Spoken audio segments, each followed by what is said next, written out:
Hello students, liquid solution lecture number 21। जैसे आपको याद होगा पिछले लेक्चर में हमने न्यूमेरिकल्स की शुरुआत करी थी। वेक्टर फैक्टर का डिस्कशन करके हमने न्यूमेरिकल्स की शुरुआत करी थी। उसी सीक्वेंस को, उसी सिलसिले के आपको थोड़ा सा आगे बढ़ाना है।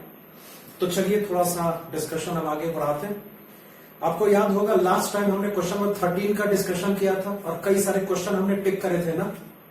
तो उसी सीक्वेंस में आपको डिस्कस करना पड़ेगा, that is question number 17। 16 number बाद में करेंगे, पहले क्वेश्चन नंबर 17 करते हैं जो कि कॉम्पैरेटिवली इजियर क्वेश्चन है। तो स्टार्ट विद क्वेश्चन नंबर 17। देखिए क्या कहता है। The question is incorrect statement among the following is. कुछ स्टेटमेंट आपको यहां पे दिया हुआ है जिसमें से जो इनकरेक्ट स्टेटमेंट है उसको आपको चूज करना है और आपको राइट आंसर टिक करना है। चलिए बात करते हैं।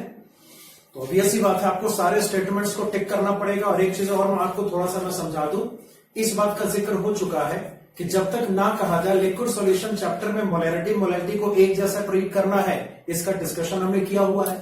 तो चलिए अकॉर्डिंगली बात करेंगे, देखिए क्या हो सकता है। चलो 17 के पहले पॉइंट को आपको डिस्कस करना पड़ेगा। पहला पॉइंट करेक्ट है कि इनकरेक्ट है, इसके बारे में आपको थोड़ा सा सोचना पड़ेगा। चलिए स्टार्ट करते हैं। The question says 0.1 molar calcium chloride has lower boiling point than 0.2 molar sodium chloride. Question का कहना है कि अगर आपके पास 0.1 मोलर कैल्शियम क्लोराइड है और 0.2 मोलर सोडियम क्लोराइड है, क्या कैल्शियम क्लोराइड का बॉइलिंग पॉइंट सोडियम क्लोराइड के रिस्पेक्ट में लेस होगा? यही चेक करते हैं, देखते हैं क्या हो सकता है। अब थोड़ा सा रिकॉल करें, हमने पढ़ा था कि जो आपका डेल्टा टीबी होता है दिस इक्वल्स टू, याद करो, केबी इंटू मोलैरिटी ना। और मोलैरिटी को हम यहां पे लिखते हैं N2 upon W1 multiplied by 1000। और जब वेंट ऑफ करेक्शन की बात करते हैं, अगर मामला इलेक्ट्रोलाइट का होता है तो आपको वेंट ऑफ करेक्शन करना होता है। जहां पर भी सॉल्यूट का मोड्स आपको नजर आएगा उसको करस्पॉन्डिंग वेंट ऑफ फैक्टर से आपको मल्टीप्लाई करना पड़ेगा। चलो हमने इसको यहां पे ऐसे मल्टीप्लाई कर दिया। अब देखिए, अब इसको कोई भी बहुत आसानी से कह सकता है कि जो आपका यहां पे डेल्टा टीबी होगा दिस इक्वल्स टू, जी आई का सेपरेशन करो, इसको लिखा जा सकता है I into KB multiplied by molarity. ऐसा कुछ करना पॉसिबल है। चूंकि यहां पर केबी कांस्टेंट है तो इस कांस्टेंट को जैसे ही ओमिट करेंगे this equality converts into proportionality. मतलब यहां पे साफ कहा जा सकता है कि जो आपका डेल्टा टीबी होगा this is directly proportional to I multiplied by molarity. और जैसे मैंने पहले से कह रखा है कि भाई जब तक आपको ना कहा जाए तब तक मोलैरिटी आपको लिक्विड सॉल्यूशन चैप्टर में एक जैसा लेना है, सेम लेना है। तो सोचिए, मतलब जो मोलैरिटी आपको दिया हुआ है उसको मोलैरिटी जैसा ट्रीट किया जा सकता है। तो ऑब्वियस सी बात है, आई और एम का प्रोडक्ट जहां पे ज्यादा होगा वहां पे समझो डेल्टा टीबी ज्यादा होगा। और ये जो डेल्टा टीबी होता है वो एक्चुअल में बॉइलिंग पॉइंट का एलिवेशन होता है। तो जितना ज्यादा टीबी उतना ही ज्यादा बॉइलिंग पॉइंट, ऐसा बड़ी आसानी से कहा जा सकता है ना। तो चलिए बारी बारी से सब कुछ यहां पे चेक करेंगे। जैसे अगर मैं यहां पे NaCl की बात करूं, सी व्हाट अबाउट NaCl, आपको यहां पर NaCl का वेंट ऑफ फैक्टर कैलकुलेट करना चाहिए। तो चलिए वेंट ऑफ फैक्टर कैलकुलेशन का तरीका मैंने सिखा रखा है कि 1 से शुरू करना, याद करो 1 से स्टार्ट करना है और आपको फाइनल मोड्स का कैलकुलेशन करना है। जो आपका फाइनल मोड्स का डेटा होगा that corresponds to our van't Hoff factor. देखो जब कुछ ना कहा जाए तो ऑब्वियस सी बात है, वैसे भी NaCl स्ट्रॉन्ग इलेक्ट्रोलाइट होता है ना, तो यहां पे कुछ कहना जरूरी नहीं है, ये स्ट्रॉन्ग इलेक्ट्रोलाइट है। तो जब ये स्ट्रॉन्ग इलेक्ट्रोलाइट है this converts into Na plus यहां पे Cl-, ऐसा कुछ लिखा जा सकता है। क्लियर सी बात है, 1 मोल NaCl से आयंस के 2 मोल्स का फॉर्मेशन हो रहा है ना। तो ऑब्वियस सी बात है 1 मोल से अगर 2 मोल्स का फॉर्मेशन होगा तो जो वेंट ऑफ फैक्टर यहां पर होगा मस्ट बी इक्वल टू 2। मतलब कि अगर इस NaCl वाले केस में I इंटू एम कैलकुलेट करेंगे, सोचो क्या रिजल्ट आएगा। वेंट ऑफ फैक्टर यहां पे 2 के बराबर है, मोलैरिटी आपको सेम एज्यूम करना है। तो 2 into 0.2 resultant will be equal to 0.4। NaCl वाले केस में जो I और M का प्रोडक्ट होगा दैट इक्वल्स टू 0.4। आइए आगे बात करते हैं। अगर डिस्कशन यहां पे कैल्शियम क्लोराइड का करा जाए, सोच के देखिए, अगर मामला कैल्शियम क्लोराइड का आता है तो सबसे पहला टास्क हमें इसका वेंट ऑफ फैक्टर कैलकुलेट करना चाहिए। तो अगर हम यहां पे वेंट ऑफ फैक्टर कैलकुलेट करेंगे there must be a complete dissociation, formation होगा Ca2 प्लस का, और बताइए 2Cl-, इसमें कोई शक नहीं। अब आप मुझे बताओगे वेंटर फैक्टर क्या होगा। सोचो, अगर आपका आंसर 3 है, कंग्रेचुलेशंस, आप सही है। 1 मोल से 3 मोल्स का फॉर्मेशन यहां पर होता देख रहा, तो 1 मोल से जितने मोल्स का फॉर्मेशन होता है वही आपका वेंटर फैक्टर है ना। तो चूंकि 1 मोल से 3 मोल्स का फॉर्मेशन यहां पे करना पॉसिबल है, we have I is equal to 3। और चलिए, चूंकि आपको यहां पे I इंटू एम के बारे में सोचना है, एम का मतलब यहां पे मोलैरिटी है, which equals to molarity, discussion इसका हो चुका है। तो जो वेंटर फैक्टर I है उसका डेटा यहां पे 3 लेंगे, what is molarity, that is 0.1। तो सोचो, जो आपका रिजल्टेंट यहां पर अपीयर होगा, दिस इक्वल्स टू 0.3 ना। तो जैसे मैंने बात करी है कि जिसका I और M का प्रोडक्ट ग्रेटर होगा उसका डेल्टा टी भी ग्रेटर होगा ना, और जब डेल्टा टी भी ग्रेटर होगा तो समझो बॉइलिंग पॉइंट ग्रेटर होगा, इसमें कोई शक की बात नहीं। तो मामला यहां पे स्पष्ट सा है। सोचिए, NaCl वाले केस में I M का प्रोडक्ट ज्यादा है ना, तो जो NaCl का बॉइलिंग पॉइंट होगा वो कैल्शियम क्लोराइड के सॉल्यूशन के रिस्पेक्ट में ज्यादा होगा। मतलब कि फर्स्ट स्टेटमेंट आपका करेक्ट है। ये करेक्ट स्टेटमेंट जरूर है मगर ऑप्शन ही रॉन्ग है ना, क्योंकि आपको इनकरेक्ट स्टेटमेंट यहां पे सर्च करना है। मतलब कि इसको राइट स्टेटमेंट हम कहेंगे, मतलब रॉन्ग ऑप्शन होगा, ऐसा कुछ कहा जा सकता है। आइए स्टेटमेंट नंबर 2 की बात करते हैं। See what about statement number 2, सोचते हैं। 0.15 molar aluminium sulphate has higher freezing point than 0.2 molar K3FeCl6। ठीक है, चलिए डिस्कशन को आगे बढ़ा लेते हैं। देखो, चूंकि यहां पे फ्रीजिंग पॉइंट का मामला है तो आपको यहां पे डेल्टा टीएफ को अप्लाई करना चाहिए। ये जो डेल्टा टीएफ होगा उसको लिखा जा सकता है बहुत आसानी से KF मल्टीप्लाइड बाय मोलैरिटी, और जो मोलैरिटी होगा उसको यहां पे साफ लिखा जा सकता है N2/W1 मल्टीप्लाइड बाय 1000। अगर आपका W1 ग्राम्स में है तो मल्टीप्लाइड बाय 1000 करेंगे। लेकिन अब एक छोटा सा पेज यहां पर है जिसका डिस्कशन हमने किया हुआ है। आप रिकॉल करें, मैंने बोला कि जहां जहां पे आपको N2 नजर आता है उन सबको आपको वेंटर फैक्टर I से मल्टीप्लाई करना पड़ेगा। तो just multiply this N2 by I। अगर ऐसा करेंगे, सोचो क्या रिजल्ट आएगा। बहुत आसानी से कहा जा सकता है delta TF is equal to possible होगा I into KF multiplied by molarity. और सोचिए, चूंकि KF कांस्टेंट होता है तो इसका रिमूवल हम कर सकते हैं, और जब ऐसा हम करेंगे this equality converts into proportionality हो जाएगा। तो जरा सोच के देखो, अगर हमने कांस्टेंट को ओमिट कर दिया, आपका जो डेल्टा TF होगा दिस इज प्रोपोर्शनल टू, इसको लिखा जा सकता है I इंटू मोलैरिटी। इसका मतलब यह है कि अगर I और M का प्रोडक्ट कहीं पे ग्रेटर होता है तो जो डेल्टा TF होगा वो ग्रेटर हो जाएगा। लेकिन याद करो, ये जो डेल्टा TF है वो डिप्रेशन और फ्रीजिंग पॉइंट है ना। मतलब यहां पे साफ कहा जा सकता है कि जितना ज्यादा डेल्टा TF की वैल्यू होगी फ्रीजिंग पॉइंट उतना ही ज्यादा डिप्रेस हो जाएगा। क्लियर सी बात है। आई रिपीट, जितना ज्यादा डेल्टा TF होगा उतना ही फ्रीजिंग पॉइंट डिप्रेस होगा, फ्रीजिंग पॉइंट उतना ही कम हो जाएगा। मतलब स्पष्ट है कि जिसका I और M का प्रोडक्ट ग्रेटर होगा उसका डेल्टा TF ग्रेटर हो जाएगा, उसका फ्रीजिंग पॉइंट लोअर हो जाएगा। इस कॉन्सेप्ट के हिसाब से आपको डिस्कशन को आगे बढ़ाना है। तो जरा बात करते हैं, देखते हैं क्या हो सकता है। चलिए बात करते हैं, ध्यान से इसको देखना है। चलो, हमारे पास यहां पे एल्युमिनियम सल्फेट प्रेजेंट है, given by, represented by Al2SO4 thrice. पहला टास्क, इसका वेंटर फैक्टर कैलकुलेट करिए। तो अगर इसका वेंटर फैक्टर कैलकुलेट करेंगे, सिंपल सा मैटर, Al2SO4 थ्राइस में डिसोसिएशन होगा, दिस कन्वर्ट्स इनटू, इसको लिखा जा सकता है 2Al3 प्लस यहां पे फॉर्मेशन होगा 3SO4 2 माइनस का, और आपका टास्क यहां पे वेंटर फैक्टर कैलकुलेट करने का है। सोचिए वेंटर फैक्टर क्या हो सकता है, बताइए। अगर ये 1 बोल लेंगे, चूंकि मामला कंप्लीट डिसोसिएशन का है ना, तो 2 मोल यहां पे केटाइन का फॉर्मेशन होगा, जबकि 3 मोल्स यहां पर एनाइन का फॉर्मेशन होगा। 1 मोल से 5 मोल्स के फॉर्मेशन के कारण से जो आपका वेंटर फैक्टर हो जाएगा मस्ट बी इक्वल टू 5। मतलब यहां पे साफ कहा जा सकता है कि जो आपका वेंटर फैक्टर I होगा दिस इक्वल्स टू 5 हो जाएगा। लेकिन हमारा टास्क यहां पे I इंटू M को कैलकुलेट करना है। बोलो क्या रिजल्ट आ सकता है। Molarity is equal to molarity ना, तो I आपका यहां पे 5 है, इंटू आपको यहां पे करना पड़ेगा 0.15। बोलो क्या रिजल्ट आएगा। इसको सिंपल लिखा जा सकता है 0.75। इस तरीके से प्रोसीड करेंगे, सबको देख रहा है। तो दैट मीन्स जो I और M का प्रोडक्ट यहां पर आएगा दैट इक्वल्स टू 0.75। ओके, रही बात यहां पे K3FeCl6 की। चलो बात यहां पे करेंगे K3FeCl6 की। एक्चुअल में ये कंपाउंड ऐसा होता है, इट्स अ कॉम्प्लेक्स कंपाउंड। मतलब ऐसा कि जो ब्रैकेट वाला आयन होगा वो डिसोसिएट नहीं होगा। मतलब ऐसे कि अगर इसका वेंटो फैक्टर आपको कैलकुलेट करना है तो प्रोसीड करने का तरीका ध्यान से देखना। We have K3FeCl6।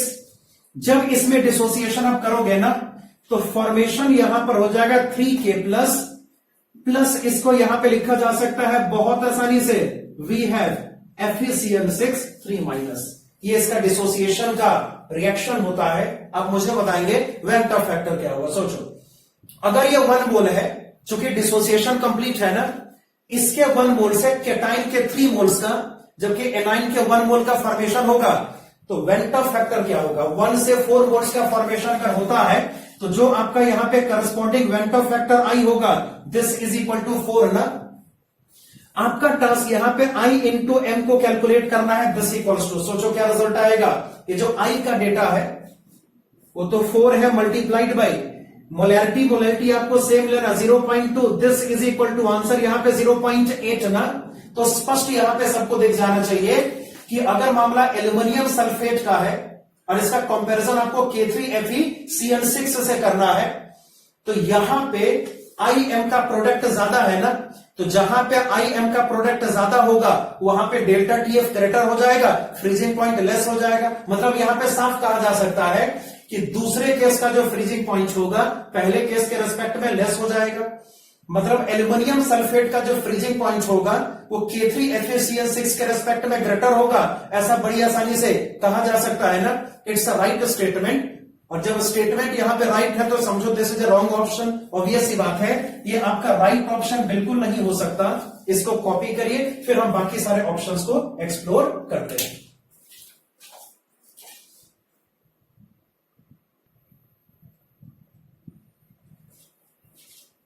चलिए जरा बात करते हैं स्टेटमेंट नंबर 3 की।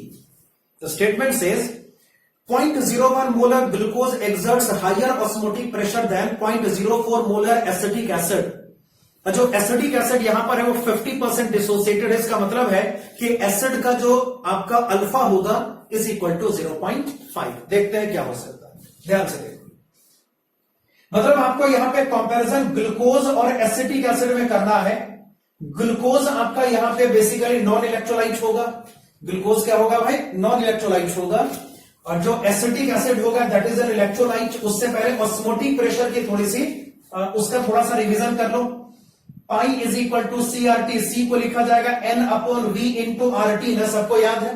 अब सोचिए अगर वेंट ऑफ करेक्शन करेंगे तो I को यहां पे N से मल्टीप्लाई करना पड़ेगा। पॉसिबल है ऐसा? मतलब यहां पे इसको एक्सप्लोर करके लिखा जा सकता है we will have pi is equal to I multiplied by CRT। Clear? अब सोचो चूंकि टेम्परेचर यहां पे फिक्स्ड है, टेम्परेचर का कोई जिक्र नहीं तो टेम्परेचर फिक्स माना जाएगा। R पहले से ही कांस्टेंट है ना। इसका मतलब यहां पे स्पष्ट हो सकता है pi is proportional to I multiplied by C। सोचिए जहां पे कॉन्सेंट्रेशन और वेंट ऑफ फैक्टर का प्रोडक्ट ग्रेटेस्ट होगा समझो ऑस्मोटिक प्रेशर ग्रेटेस्ट होगा, और जहां पर एक प्रोडक्ट लिस्ट होगा समझो ऑस्मोटिक प्रेशर भी लीस्ट होगा। इसमें कोई शक की बात नहीं। तो अब जरा डिस्कशन को आगे बढ़ाते हैं। शुरुआत यहां पे करेंगे ग्लूकोज से। देखो सी व्हाट अबाउट ग्लूकोज, ध्यान से देखना। तुम मुझे बताओ ग्लूकोज एग्जांपल है नॉन इलेक्ट्रोलाइट का। किसका एग्जांपल है? नॉन इलेक्ट्रोलाइट का। अगर इसका 1 मोल हम लेते हैं तो 1 मोल ही रह जाएगा ना।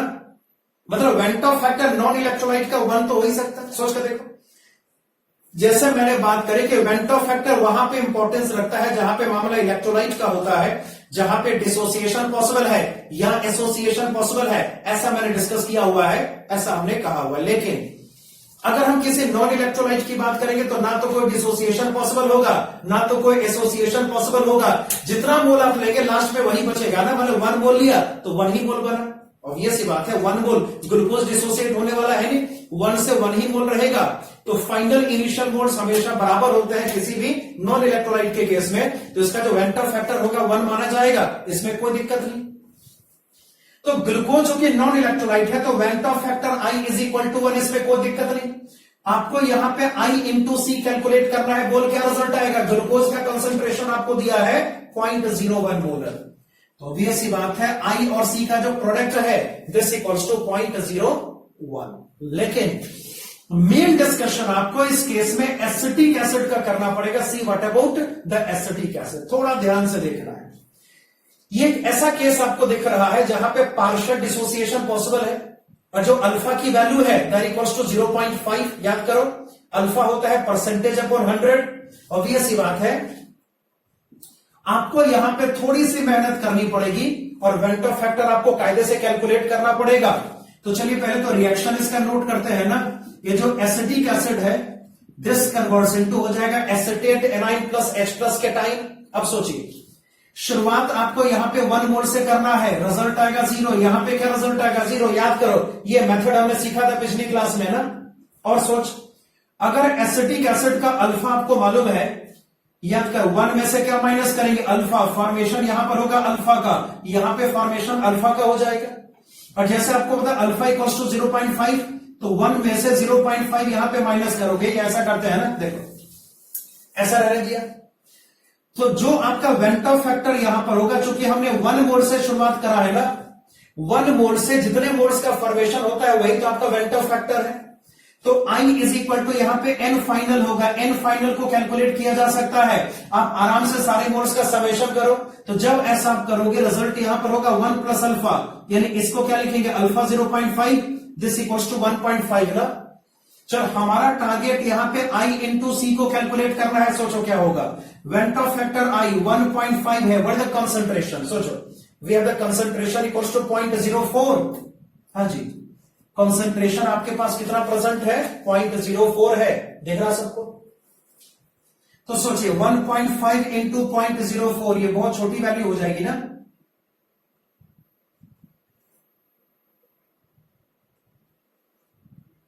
.06, ठीक है। 1.5 इंटू 0.04 इक्वल्स टू 0.06। क्लियर ना? अब बताइए तो एसिटिक एसिड का I और C का जो प्रोडक्ट है वो ग्लूकोज के रेस्पेक्ट में ग्रेटर है। एसिटिक एसिड का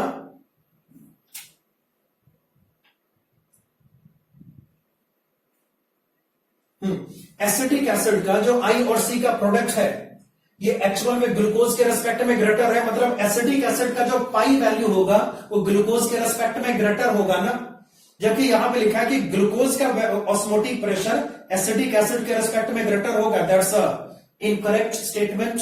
और इनकरेक्ट स्टेटमेंट का मतलब है ये आपका राइट ऑप्शन होगा। Third option is our right option. जरा आगे चल के देखते हैं आगे क्या हो सकता है। जरा यहां पे फोर्थ स्टेटमेंट को भी स्टडी कर लिया जाना चाहिए।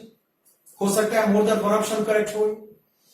Vapour pressure of 0.5 molar urea solution is greater than that of 0.5 molar KCl solution. आप सोच के देखिए अगर सॉल्यूट का कंसंट्रेशन ज्यादा होता है, अगर सॉल्यूट के पार्टिकल्स ज्यादा होते हैं, और solute must be non volatile, अगर नॉन वोलेटाइल सॉल्यूट के पार्टिकल्स आपको ज्यादा नजर आते हैं ना किसी भी सॉल्यूशन में, तो उसका जो वेपर प्रेशर होगा वो लेस हो जाएगा। अब जरा सोच के देखिए अगर यूरिया की बात करेंगे, क्या लगता है यूरिया का मोलैरिटी आपको 0.5 दिया हुआ है और वही मोलैरिटी आपको KCl का भी दिया हुआ है।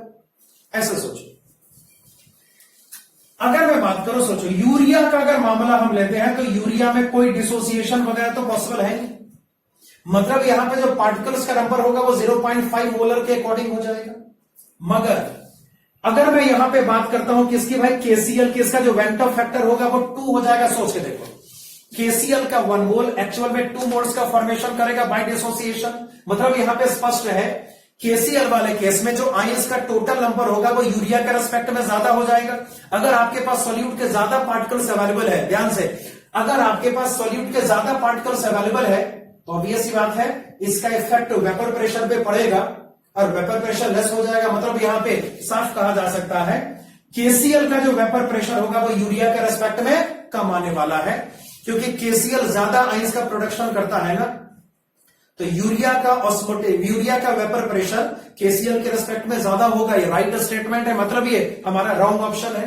मतलब यहां पे राइट ऑप्शन आपका हो गया दैट इज ऑप्शन 3। ये हमारा करेक्ट आंसर है। And now this question is completed. तो सारा खेल यहाँ पे वेंटॉफ्स फैक्टर का है। अगर आपको वेंटॉफ फैक्टर सही सही कैलकुलेट करना आता है तो चीजें बहुत आसान हो जाती है। इस क्वेश्चन का सॉल्यूशन हमने कंप्लीट कर लिया। अब